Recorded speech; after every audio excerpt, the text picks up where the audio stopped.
Hello everyone, it is Autumn again with Married to an Old Man Ministry, and I am coming at you today with Psalm number 20. We're looking at Psalm 20 today. This is a nice little short one from David, and it's prayer for the king. The Lord hear thee in the day of trouble. The name of the God of Jacob defend thee.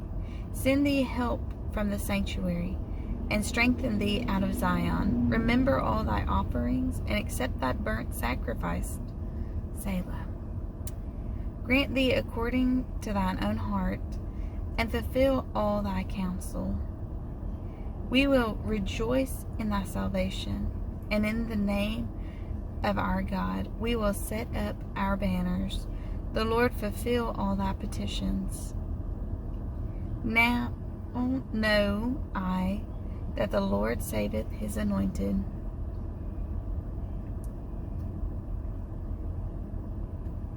He will hear him from his holy heaven with the saving strength of his right hand. Some trust in chariots and some in horses, but we remember the name of the Lord our God. They are brought down and fallen, but we are risen and stand upright. Save, Lord, let the King hear us when we call. It's a very short one. It's only a few little verses. But I believe it is a beautiful, it was almost written like as a song or a hymn, kind of prayer, though, for us to remember. And that line in there, some put their faith in chariots, some in horses, but we put our faith in the Lord. That is so true as today. No, we don't use chariots anymore. No, we don't use horses anymore. But, a lot of people's faith is in their job. A lot of people's faith is in what they, is in man. A lot of their faith is in, their vehicle, things like that. That is, or the tangible assets that they own in their house. Their money in their bank account is what their faith is in. They don't have their faith actually trusted in the Lord. Instead, they are trusting in, like the chariots and the horses, trusting in a means, something that is useful, a means to do something, a means of transportation, a means of operation, or possibly even a means of protection. Which I'm going to tell y'all right now, I don't care what kind of protection you have for your home, if you don't have the Lord, you're not protected at all. You aren't. You cannot stand against anything.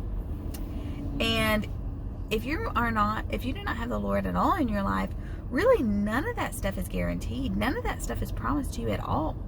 Actually, waking up tomorrow isn't even guaranteed to you, even if you are a Christian. None of this stuff is guaranteed to you, period.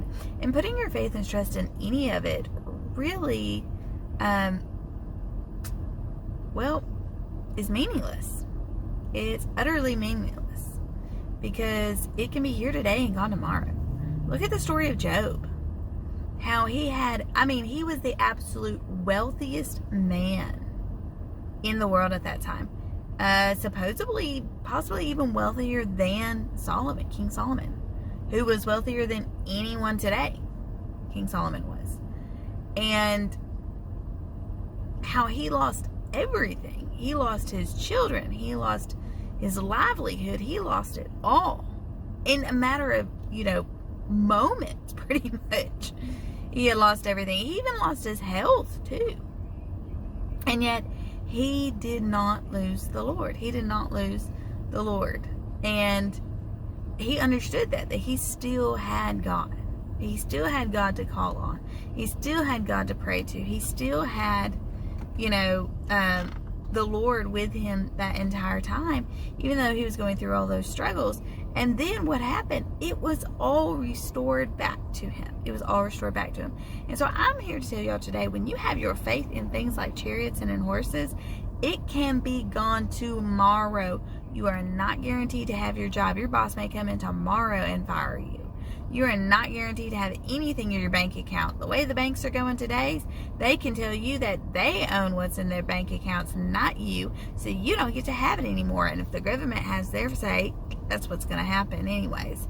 And, you're not guaranteed anything. I mean, yes, we have the Constitution, but look how much the government is trying to step all over the Constitution and say that is inadequate.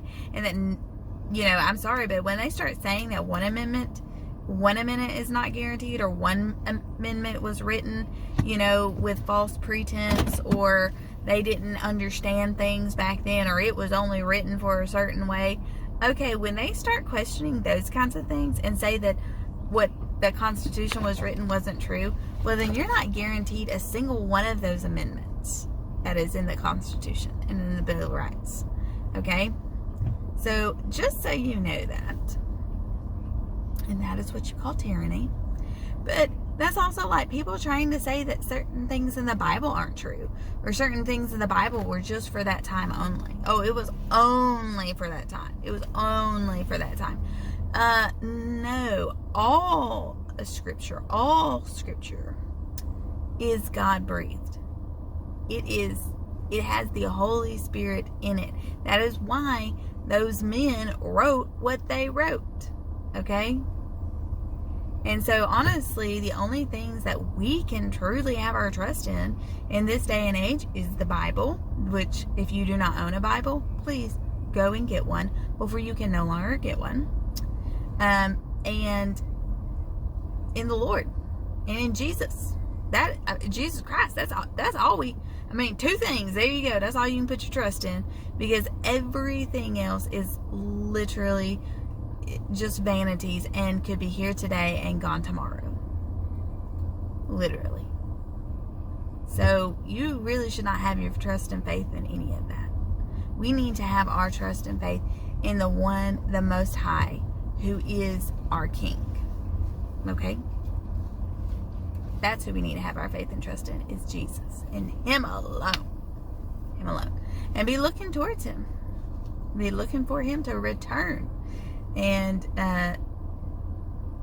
honestly, if you don't know how to pray, reading some of these Psalms like this is an excellent thing to pray. And to just remind you of the awesome sovereign Lord that we serve. And yes, I am in the pickup line again today, about to pick up my little girl, and decided to record a quick little video on this Psalms 20. So I hope you enjoy it, and I hope that this lesson has taught you something and that you are blessed. I hope the Lord just continues to bless you and continues to pour more blessings out on you, because you know what? Studying the Word of God is a blessing in its own for yourself, but study so that you can find that you will be found reproved. Alright? And until next time, I hope the Lord blesses you, keeps you, makes His face to shine upon you, and in all things is gracious unto you. And I pray over each and every single one of y'all, and y'all's jobs, and y'all's bank accounts, and everything that is going on in this world around you, that the Lord keeps you safe and protected, and He does like the children of Israel in Exodus, and He sets a barrier between you and all this craziness that's going on, and says, no, I'm going to keep my people protected, but all that stuff can happen to all of them out there. Okay? And until next time, God bless.